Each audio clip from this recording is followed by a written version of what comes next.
through it at the moment. I'm sure 2020 is going to go down as one of those defining years, those defining moments we're never going to forget either. A global pandemic, stopping of social gathering, it's been holding up our economy, and significant disruption to all areas of our life, how we shop, how we work, how we transact property. The uncertain times have caused a lot of anxiety, a lot of concern. I don't remember a year when there have been so many changes on the influences of property happening on such a regular basis. Yet despite all of this, on the whole, our real estate markets have remained remarkably resilient. Remember this, property can go down, and property is likely to go down from here because the economic environment that we're in, as Harry said earlier on, is as negative as I've seen it. Unemployment high, COVID still raging, financial system to billy-o thanks to the massive QE stimulus. This is all going to come out in the wash, not in the next 3 months, not in the next 6 months. This is a 2 or 3 year thing. Be prepared, be ready, get yourself informed, make the right decisions to protect your wealth and to protect your family. This is probably the most important message I've ever left with anybody, because I think that the crisis is really coming, and it's coming through.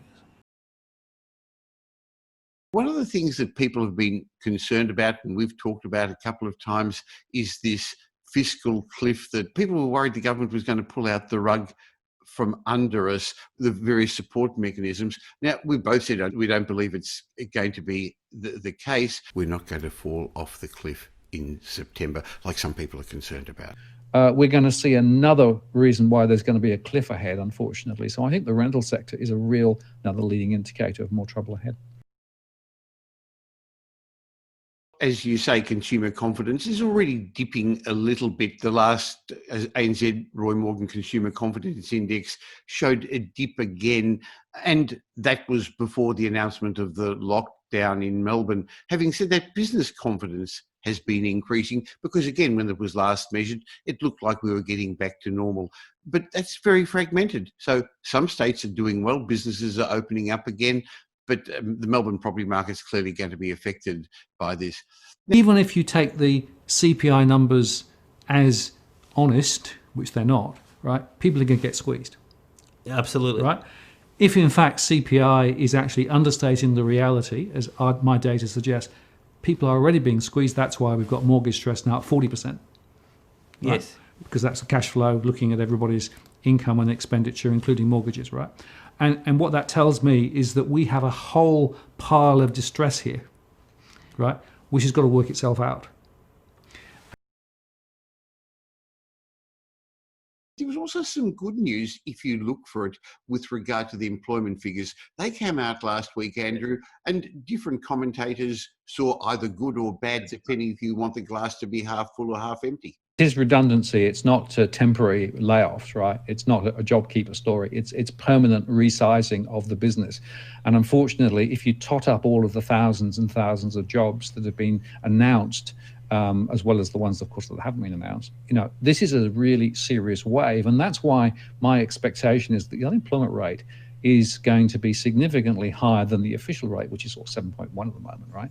And we could be up towards 15%. And in fact, you could argue that if you take the real rate, in other words, if you count the job keeper differently and you count the informal unemployed, the ones who've stopped looking, we're already up to 15, 16, 17%. And that's a huge number. That's way higher than in the last major recession that we had.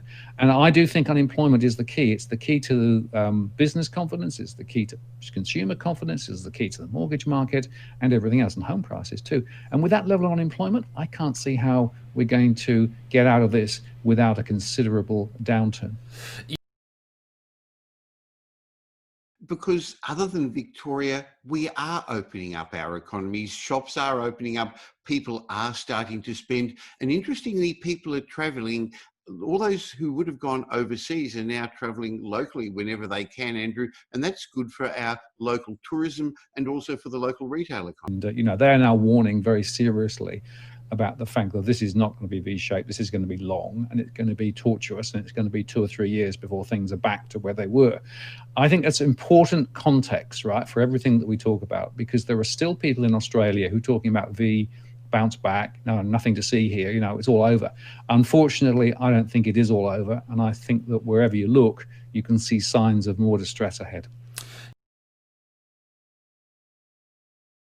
Well, the governor said for a country that got used to low budgets, got used to low public debt, that at this time of change, this borrowing is entirely manageable. And like you, he said it's affordable. And more importantly, he said it's the right thing to do in the national interest. Now, by the time most of our viewers are watching this, there's already going to be an announcement of the mini budget. So there's going to be more stimulus measures. The government has said it's going to support us. It's not going to let us fall off that cliff. You know, you can throw money at trying to get the economy to bounce back, but it won't bounce back until such time as the health issues are under control.